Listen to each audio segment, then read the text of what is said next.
Hello guys, pag-usapan lang natin ang kumakalat na issue at intriga. Ayon kasi guys dito, kahit bihira mag-usap, may tiwala sa isa't isa na walang magbabago sa kanilang pagiging magkaibigan. 'Di ba? Alam naman natin guys, no?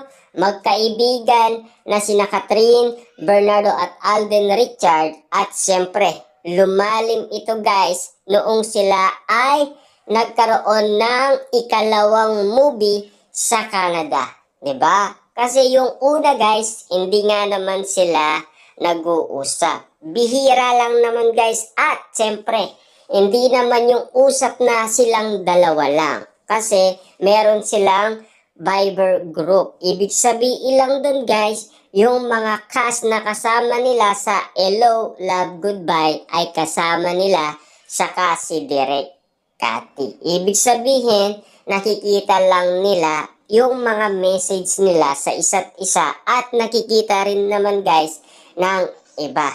Diba? Kitang-kita naman natin kasi guys na meron talagang limitasyon ang ginagawa nila noon. Ibig sabihin, walang talagang time ang isa't isa guys para mag-usap bilang magkaibigan. Diba? Alam naman natin kasi guys, meron siyang respeto sa mag-jowa, si Alden Richard. Diba? At lalong-lalo guys, iram lang naman. Hanggang dun lang sa movie na Hello, Love, Goodbye. Diba? At siyempre, dahil nga naman guys, single na itong si Catherine, single din itong si Alden Richard, nagkataon nga naman guys ang tadhana ang kumilos sa kanilang dalawa. Kahit nasabihin natin guys nung una, bihira silang mag-usap at nakikita nila ang kanilang mga komento umano guys sa kanilang Viber group. Kasama pa guys ang cast ng Hello, Love, Goodbye at si Direk Cathy. Siyempre guys, no? Ano ang magagawa nilang oras nun? Parehas nga naman silang busy. At lalong-lalo guys, si Catherine, pinapaayos niya pa ang kanyang mansyon. Diba? At lalong-lalo guys, si Alden Richard, focus siya sa kanyang trabaho at focus siya sa kanyang mga negosyo. Yung pagkakataon guys, na nangyari nga naman, ang tadhana ang kumilos sa kanilang dalawa. Kita niyo naman guys, Alden nagtatanong kay Direk Cathy kung kailan gagawin ang kanilang movie. Ayon naman guys kay Direk, maghintay tayo ng announcement ng management kung kailan mangyayari. Diba? At siyempre, dahil si Alden guys ay sumagot sa lie detector test kung magkakaroon pa ba ng ikalawang movie ang nasabing Hello, Love, Goodbye. Ang sabi niya guys, para sa kanya guys ay hindi na magkakaroon pa ng ikalawang movie, 'di ba? Kasi alam naman natin guys, ang may gusto lang naman ang staff ng Hello, Love, Goodbye. Tinago nila guys yung lucky charm na 2 relo kung bakit nga naman guys nagkaroon ng part 2 ayon sa kanila. Kasi para kay Catherine, Alden, Direk Cathy guys, ay nag-iintay pa sila ng announcement. At siyempre, kay Alden, parang wala ng pag-asa guys Kaya ang gusto niya na lang, i-direct na lang si Catherine Bernardo. Ibig sabihin lang nun guys, talagang doubt na sila. At duda na sila na magkakaroon pa sila ng pagkakataon na magsama pa sila ni Catherine Bernardo sa iisang pelikula. Kaso nga lang guys, dumating ang pagkakataon. Dumating ang chance na muli silang magsasama at nagawa nga naman nila ang movie. At doon nga naman sila guys, nagsimulang magkaroon ng communication sa isa't isa. Diba?